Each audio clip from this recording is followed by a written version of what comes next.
Professora, eu tenho uma Sim, dúvida numa questão, que é na qual seria? 4. O Vinícius também falou da 4. Então vamos lá.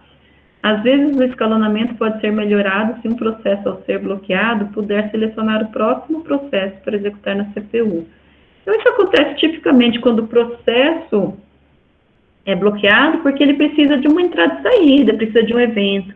Se essa entrada e saída for gerada por um segundo processo, então, antes de ser bloqueado, o processo pode dar um sinal para o escalonador, poderia dar um sinal para o escalonador, dizer, olha, escalonador, prioriza o processo fulano de tal, porque eu estou dependendo dele. Vamos imaginar, por exemplo, dois processos. Um processo que lê um arquivo que um segundo processo escreve.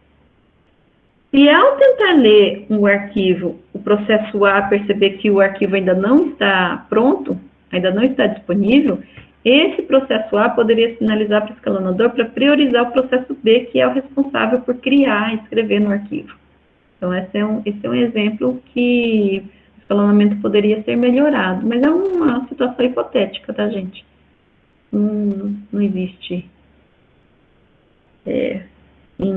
para nós, assim, que usamos um sistema operacional de propósito geral. Era uma situação que poderia acontecer em sistemas embarcados, que tem poucos processos, sistemas de tempo real, que a gente já sabe quais processos residem ali, já são bem caracterizados. Então, um processo depende do outro, né? Então, é uma situação que poderia acontecer em sistemas assim. Exercício 14 e 16. O exercício 14, complicações do processamento concorrente. Quais complicações que vocês enxergam fica mais difícil quando existem vários processos concorrendo pela CPU? Uma complicação é justamente a troca de contexto, não é? Se a gente tem vários processos concorrentes e não só, então eles ficam entrando e saindo da CPU. Isso quer dizer que o sistema operacional precisa restaurar o contexto de alguns processos, de um processo que vai entrar na CPU e salvar o contexto daquele processo que está saindo da CPU. Né? Então, fica fazendo trocas a todo momento. Essa troca de contexto, como está lá na própria questão 15, ela é custosa, porque quando um processo sai do processador, a tabela de processos dela precisa ser posta na fila de pronto. O estado daquele processo precisa ser atualizado, né? Ele vai deixar de ser em execução para ser pronto. O tempo de execução na CPU precisa ser atualizado naquela fila de processos. O escalonador precisa escolher qual dos processos da fila de prontos vai entrar em execução e pegar a tabela de processos dele, né? E ler, restaurar aquela tabela. Além disso, o contador de programa precisa ser atualizado, os registradores do processador precisam ser atualizados, as informações das caches precisam ser também atualizadas, né? Então, há muita troca, há muitas tarefas a serem repetidas a cada troca de contexto. Outra complicação é do próprio escalonador, né? Então, o escalonador, quando tem um processamento concorrente, precisa ficar tomando decisões a todo momento.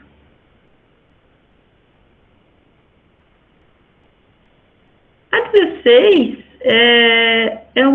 um estudo que vocês vão fazer, né? Então, eu falo que existem duas chamadas ao sistema que nós, programadores, se utilizarmos um código C, a gente pode mudar o escalonamento dos nossos processos. Então, eu posso fazer, por exemplo, um Fibonacci da vida, né? E eu quero que a execução dele seja de alta prioridade. Então, eu quero dizer para o sistema operacional que eu quero que ele utilize a política de prioridade e quero dar uma prioridade alta para esse meu processo. Eu posso fazer isso no meu código. E as funções para fazer isso são essas: get scheduler, sched, set scheduler. E o que eu peço aí nesse exercício é para vocês me descreverem essas funções. Então, vocês usarem o Linux de vocês, ou uma máquina que vocês tenham acesso, e darem nessa máquina esse comando, né? Man set scheduler. Posso abrir o meu aqui, ó. Então, esse comando man, o que ele vai fazer é chamar o manual do Linux para me dar uma ajuda, né? Então, faço isso e vejo aqui, ó. Essa função é uma system call. Eu vejo isso com esse número 2 aqui, tá falando que é uma system call. Então, seta e obtém as políticas de escalonamento ativas, né? E aí, aqui está a ajuda toda. Então, vocês vão ler aqui e tentar entender quais são essas políticas, ó. Atualmente, o Linux suporta as seguintes políticas, né, normais, comuns. Schedule Order, olha só, é o básico, Round Robin, Time Sharing, que a gente acabou de ver aqui. Schedule Batch, que seria em lote, né, provavelmente aqui um FIFO da vida, First Come, First Served.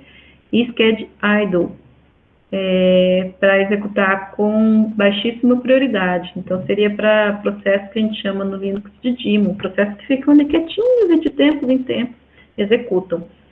Então, vejam que existem 3 políticas e o que eu quero aí é que vocês me descrevam essas políticas. Tá? Então, peguem esse nome, procurem ajuda em fóruns, façam uma busca mesmo. Se vocês tivessem essa curiosidade nativa de vocês, como vocês iam procurar lá no Google, vejam lá as informações que estão nos grupos, tá? Nos grupos de discussão relativos a isso. Beleza, Maria? De resto, tá tudo bem? O 13 é só conta, o 12 o que é starvation tem lá na aula, né? O 11 também, o 10 também, o 8 também já comentei, 7 é só conta, o 6 também é só conta.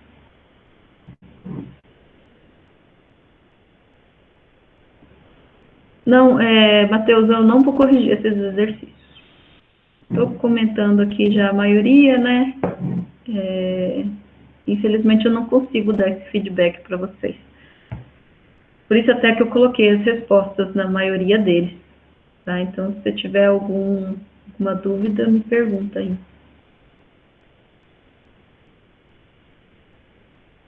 Vou comentar outros aqui, tá, gente?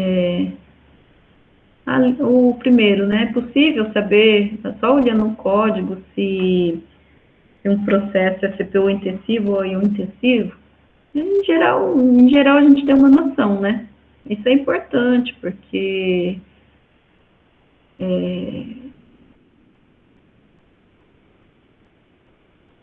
a gente consegue humanamente, né, classificar eles como CPU intensivos ou IO intensivos. E o escalonador consegue também extrair informações, padrões de execução. E em cima desses padrões, ele vai tomando decisões, né, vai aumentando a prioridade de um processo em relação ao tempo de processamento ou a frequência de entrada e saída que ele realiza. Quanto mais entrada e saída um processo realiza, maior a prioridade que o Linux dá para ele, porque ele entende que o processo é mais interativo. E daí ele precisa de mais atenção para não ficar com o tempo de resposta muito alto. João, não libero o gabarito, eu dou essas respostas aí, comento, e acho que eu já comentei de quase todas aqui, né? Não libero não, porque se liberar o gabarito, gente, muitos alunos não fazem, infelizmente.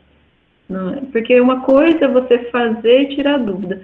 Outra coisa é você não fazer, achar que entendeu, olhar o gabarito e falar, era isso mesmo que eu ia fazer. Então, gabarito é basicamente olhar o livro, né? Não, faz aí o que você já tem que fazer para entregar. Não, porque uma turma passa para outra depois do gabarito. Facilita demais, sabe? É só você assistir a aula aqui de novo. O exercício 2 aí, né? Eu falo, considerando o escalonamento de processos como objetivo de maximização da CPU, conflita com o critério de minimização de tempos de resposta. Bom, se a gente quer maximizar o uso da CPU, a gente já viu lá na aula de multiprogramação que para maximizar o uso da CPU, a gente tem que aumentar o número de processos ativos, né? Então, a gente já viu aquela curva, né, que para aproximar de 100% de CPU, a gente tem que aumentar o número de processos no sistema. Só que, ao aumentar o número de processos no sistema, no Linux, por exemplo, a gente sabe que a política padrão é uma política estilo round robin, que dá um quantum de tempo para cada processo. Então, os processos ficam a todo momento entrando e saindo da CPU. Então, quanto mais processos existirem, mais tempo demora para um processo ser finalizado. Vocês concordam? Porque ele está dividindo a CPU com N outros processos. E quanto maior o N, maior o tempo de resposta de cada um deles. Então, é conflitante, porque se a gente quer maximizar o uso de CPU, a gente quer aumentar o número de processos. E se a gente aumenta o número de processos, então a gente não minimiza o tempo de resposta. Pelo contrário, a gente aumenta o tempo de resposta de cada um.